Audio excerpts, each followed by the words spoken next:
Ce qu'on voit aujourd'hui dans cette capsule-là, c'est un petit peu de vocabulaire. Ce qui est important, il y a des trucs que vous connaissez probablement, mais je veux faire un retour parce qu'on va calculer l'aire et le périmètre dans les prochaines capsules et on y va à l'aide de formules. Les formules, c'est des variables, beaucoup de variables, des lettres. Et il faut savoir les lettres correspondent à quoi. Alors, on va commencer par polygone. Tu vas sortir ton aide-mémoire. Ça, tu n'es pas obligé de l'écrire nécessairement, mais en tout cas, peut-être de te renouveler la mémoire un petit peu, là. Donc, un polygone, c'est formé de lignes, OK, ayant plusieurs côtés. Et c'est une figure fermée possédant plusieurs côtés. Et c'est pas des lignes courbes, donc c'est des lignes droites.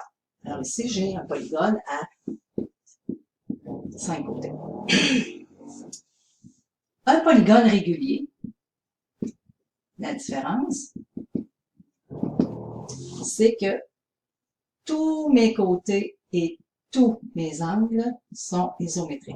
Isométrique, ça veut dire qu'ils mesurent la même chose. Ça ici, c'est des lignes de congruence, ça veut dire que les quatre côtés sont isométriques. On va voir les triangles aussi. Alors, les triangles, j'ai quelques sortes de triangles. Donc, quand j'ai un triangle avec deux angles et deux côtés isométriques, c'est un triangle isocèle.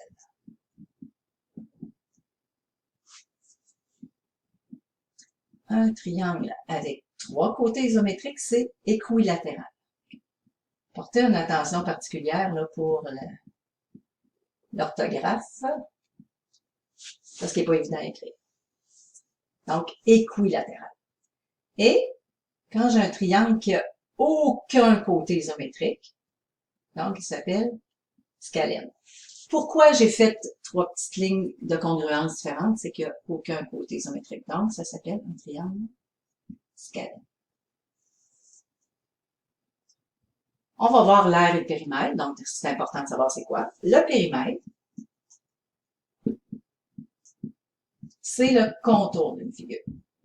Alors, on va apprendre à calculer le contour d'une figure.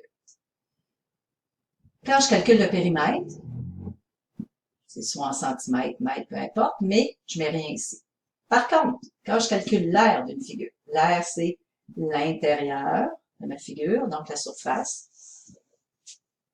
Et si, exemple, je suis en centimètres, je vais rajouter un petit 2 pour dire que c'est centimètres carrés. Donc, ça va être vraiment, vraiment important de ne pas oublier ton petit 2. Si c'est en mètres, mètres carrés. Kilomètres, kilomètres carrés. Et le petit 3, souvent on voit ça. Exemple, centimètres cubes. Ça, c'est pour le volume. Le volume, ben, on n'aura pas cette année, donc le petit 3 n'a pas à se préoccuper de ça. Mais ces deux-là, super importants de ne pas les oublier. OK, là, je vais te demander de prendre ton aide-mémoire, vraiment, et d'écrire lisiblement, parce que tu vas sûrement t'en servir régulièrement, des lettres qu'on va servir, des variables. Alors, on va commencer par le début. Donc, si j'ai un P majuscule, donc ça représente le périmètre.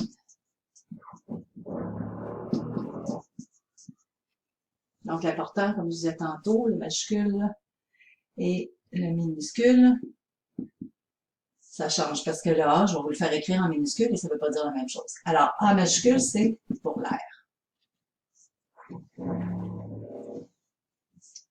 C, minuscule, alors, le côté. Ici, j'ai B minuscule, B majuscule. Alors, le B minuscule, petite base, et le B majuscule, grande base. Tu peux peut-être te mettre un exemple. Donc, dessine-toi un trapèze.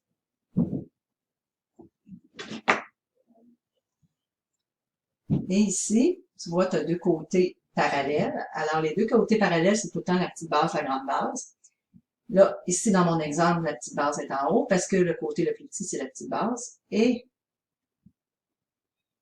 là, en bas, c'est le côté le plus grand. Sauf que ça peut arriver si tu prends ton trapèze et tu le tournes, ben ta grande base va être là, ta petite base là. Ça n'a pas d'importance, la grande base n'est pas toujours en bas. Ensuite, H pour hauteur.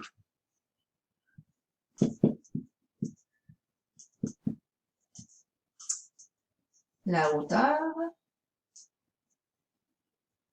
c'est un segment qui est ici d'un sommet et qui s'en va sur le côté opposé perpendiculairement. Donc, il faut absolument que ça fasse un angle droit. Ou sur son prolongement, si j'ai un triangle obtuang, ça veut dire avec un angle obtus. Donc, ça, c'est la hauteur. Je peux avoir une hauteur ici. Si je ferais la hauteur, une des hauteurs du trapèze, je prends le sommet ici, j'abaisse une perpendiculaire sur le côté opposé. Donc, j'aurai une hauteur ici. Je vais le mettre. C'est ça. Alors, à quoi ça va me servir la hauteur? Quand je vais calculer, pour certaines figures, l'air, je vais avoir besoin de la hauteur. Ensuite de ça, D minuscule, petite diagonale.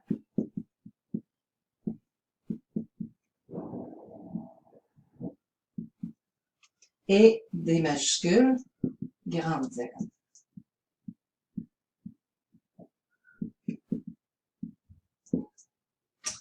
Je vais retrouver ça où?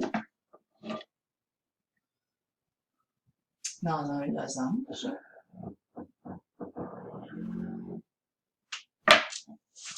Donc, c'est quoi une diagonale? C'est que ça relie deux sommets non consécutifs. Non consécutifs, ça veut dire qu'ils ne suivent pas. Alors, ici, c'est ma grande. Donc, D majuscule. Et ici, j'ai ma petite diagonale, D minuscule.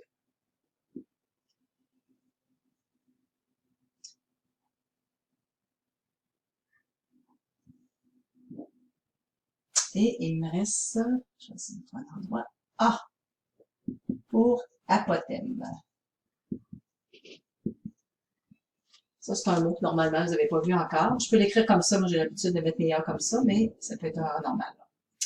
OK. C'est quoi l'apothème? Alors ça va être utilisé dans les polygones de 5 côtés et plus. Donc, c'est un segment qui part du centre et qui s'en va sur un côté, perpendiculairement. Donc, ici, j'ai l'apothème. Et ça va me servir aussi pour calculer l'aire d'une figure. Donc, toutes ces abréviations-là sont vraiment importantes parce qu'on va s'en servir là, dans les prochaines capsules.